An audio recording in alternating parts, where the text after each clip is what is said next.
My name is Elara Sterling. I'm 26 years old. For a decade, my family treated me like a cautionary tale, while my sister Sloane was their crowning achievement.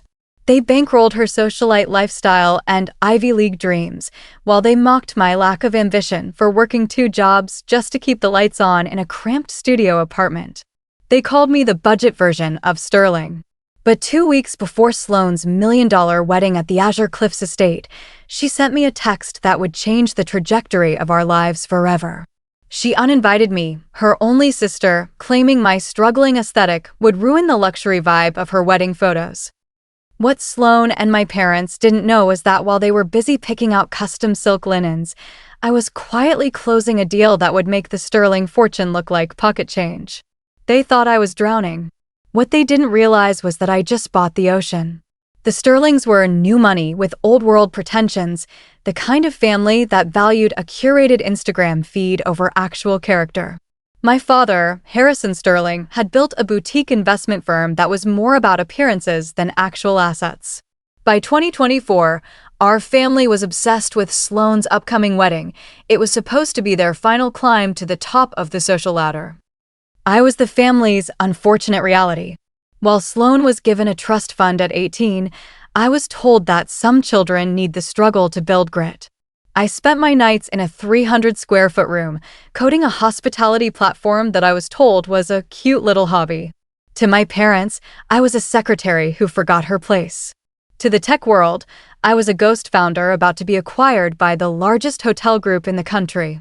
My parents viewed my life as a series of failures they had to hide from their friends. But as it turns out, the hidden daughter was the only one in the family who actually knew how to build an empire. While Sloane was busy being fitted for her Vera Wang gown, I was living in a space no larger than her walk-in closet. My studio, in a forgotten corner of the city, was a graveyard of caffeine pills, empty takeout boxes, and 3 monitors that hummed late into the night. To my parents, this was my hovel of failure. When I visited for Sunday brunch, my father would slide a $20 bill across the table with a sigh that suggested he was paying for a burial. "It's a shame, Elara," he'd say, not meeting my eyes. If only you had Sloane's focus.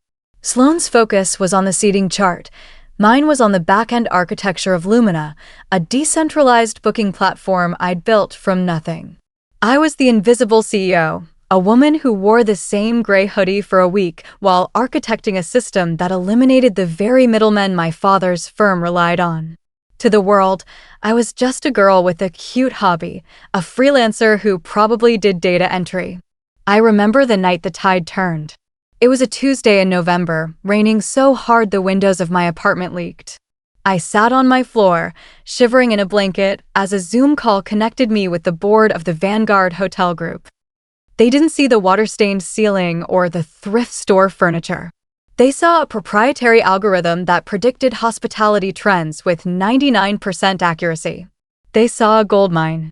When the lead negotiator offered a 9-figure acquisition, I didn't scream. I didn't even cry. I just thought about the last Thanksgiving, when Sloane told everyone I was between jobs to save herself the embarrassment of explaining I was a coder. I sat in the dark, the blue light of the contract reflecting in my eyes, and I realized I was no longer the Sterling family's backup plan. I was their landlord. I signed the NDA, closed my laptop, and listened to the rain, knowing that the budget Sterling had just become the most powerful person in the room. They were still playing for social status. I was playing for ownership. 2 weeks before the wedding, I bought a vintage silver Tiffany's compass, a peace offering, or perhaps just a habit I couldn't quit. I drove to my parents' estate in Greenwich. The car I'd rented a modest sedan that wouldn't trigger my father's lectures on fiscal irresponsibility. I just wanted to hand-deliver the gift, to see if there was a single crack in the wall they'd built between us. I didn't even make it past the foyer. My mother, Priscilla, met me at the door, her hand firmly on the brass handle as if she were guarding a vault. Behind her, the house smelled of expensive lilies and desperation.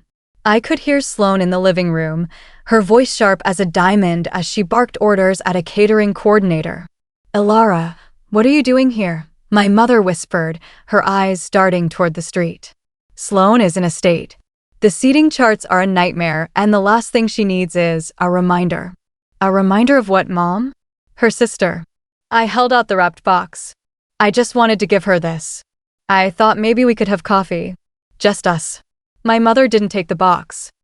She adjusted her pearls, a look of genuine pity flitting across her face, the kind you give a stray dog you have no intention of feeding. Sweetheart, we've talked about this. Sloane's wedding is a high society event. It's about the Sterling brand. Your father and I have worked so hard to position her, and having you here, looking like this, it's just too much pressure on her. I'm wearing a blazer, Mom. I'm not a ghost. You're a distraction, she snapped, her patience finally fraying. Please, just go back to your apartment. We'll send you photos. I'll even make sure there's a slice of cake saved for you. She closed the door. Not hard, but with a finality that echoed through my bones. I stood on the manicured driveway, the silver compass heavy in my hand. I walked back to my rental car, sat in the driver's seat, and opened my laptop. The notification was waiting. The final wire transfer from Vanguard Hotel Group had cleared. My bank balance now had more zeros than the Sterling family's entire net worth. That same night, I didn't cry. I called my broker. The Azure Cliffs estate, I said, my voice as cold as the marble I'd just been kicked off of. The owners are underwater on the mortgage. Buy the debt. Buy the deed. I want the keys by Friday. By the following Monday, the Azure Cliffs estate wasn't just a picturesque wedding venue, it was my first major acquisition. The property sat on a jagged spine of Maine coastline, a sprawling masterpiece of glass and cedar that Sloane had spent 18 months obsessing over. To her, it was the ultimate status symbol, the only place worthy of a Sterling wedding. To the previous owners, it was a $14 million debt trap they were desperate to escape.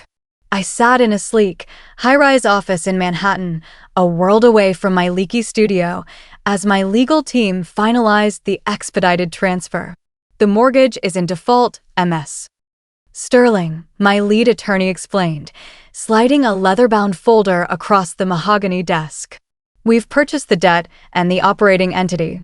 As of 9 a.m. today, you're the sole owner of the estate, the catering contracts, and the event permits. I flipped through the pages. There, pinned to the back, was Sloane's wedding contract. It was a masterpiece of entitlement, demands for specific Italian lilies, a private security detail to keep unauthorized locals away, and a clause insisting the staff wear silk gloves. The current event scheduled for Saturday, my attorney noted, a hint of a smile tugging at his mouth. The party hasn't been informed of the change in ownership. Do you want us to cancel the booking? No, I said, my voice steady and cold. Let them have their day. I want the flowers delivered. I want the vintage champagne chilled. I want everything to be exactly as Sloane dreamed. I leaned back, looking out at the city skyline. For years, my family had used their status as a weapon to make me feel small, like a guest in my own life who had overstayed her welcome. They believed that because they had the name and the invitations, they held the power. They didn't realize that in the world of high-stakes real estate, the person center stage is just a tenant. The person in the shadows is the landlord. Just make sure the venue manager knows, I added, closing the folder. I'll be arriving at the start of the reception. And tell security. I won't be needing an invitation. The day of the wedding, the Maine coast was a study in perfection. The Azure Cliffs lived up to their name, with the Atlantic crashing against the rocks below a glass pavilion filled with 300 of the East Coast's elite. Sloane was radiant, a vision in white lace, holding court as the Queen of the Sterlings. My father stood at the head of the long, candlelit table, his champagne flute raised to a room that smelled of $5,000 lilies and old money validation. To Sloane and her new husband, he projected, his voice thick with the pride he'd never once offered me. For a family like ours, today isn't just a wedding. It's a legacy. That was the moment the heavy oak doors at the back of the pavilion swung open. I didn't enter with a scene. I didn't scream. I simply walked down the center aisle in a tailored emerald silk suit that cost more than my father's car. The hush that followed was instantaneous, a physical wave of confusion that traveled from the back row to the head table. Sloane's face transformed from a practiced bridal smile to a mask of pure fury. She stood so abruptly her chair scraped the marble. "Elara? What are you doing here?" "I told you, security. Get her out of here." Two security guards stepped forward, but the venue manager, a man who had spent the morning taking my orders, held up a hand to stop them. He didn't look at Sloane. He looked at me. "Is there a problem, Miss Sterling?" he asked clearly, his voice carrying through the silent room. "Elara, leave now," my father hissed, stepping off the dais, his face a mottled purple. "You are trespassing. You were explicitly told you weren't wanted. Don't make me call the police on my own daughter." "That's the thing about trespassing, Dad," I said, my voice calm, projecting to the very back of the hall. "It requires being on someone else's property." I pulled a single, notarized document from my clutch and handed it to the venue manager, though we both knew what it said. "As of Monday morning, the Azure Cliffs estate, this pavilion, and the ground you're standing on belong to me," I told the room. "The previous owners defaulted. I bought the deed." I looked at my sister, whose grip on her bouquet was so tight the stems were snapping. "Sloane, you uninvited me because I didn't fit the aesthetic of your wedding. But as it turns out, I am the wedding. Every bottle of champagne you've opened, every lily in this room, and the very roof over your head. I'm the one paying for it." The silence wasn't just quiet, it was deafening. My mother gasped, her hand flying to her pearls, while the high society guests began to whisper. The budget Sterling had just pulled the rug out from under the entire dynasty. The silence in the pavilion was so thick you could hear the waves battering the cliffs below. Sloane stood frozen, her veil trembling, while my father looked at the notarized deed as if it were a death warrant. The power they had wielded over me for 28 years, the ability to exclude me, to shame me, to make me feel like a guest in my own family, had evaporated in a single heartbeat. "You can't do this," Sloane finally choked out, her voice thin and high.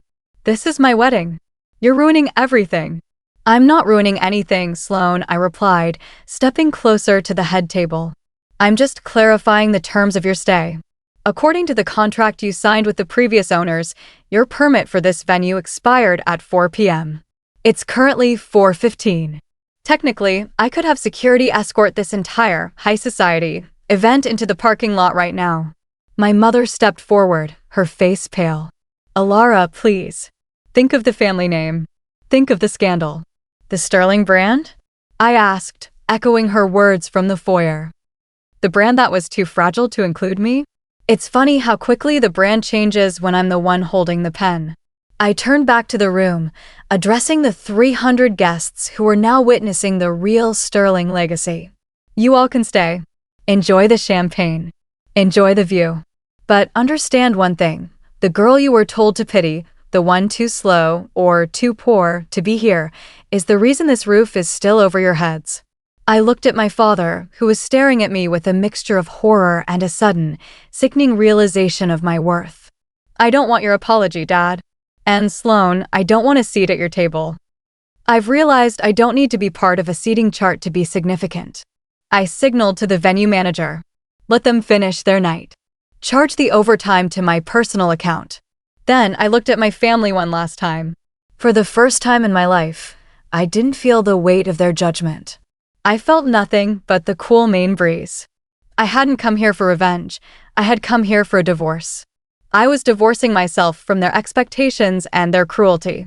I turned and walked back down the aisle, the train of my emerald suit snapping behind me. As I stepped out into the crisp evening air toward my waiting car, I realized that thriving wasn't about owning the estate or the 9-figure bank account. It was the moment I stopped looking back to see if they were finally proud of me. I was Elara Sterling. And I was finally home.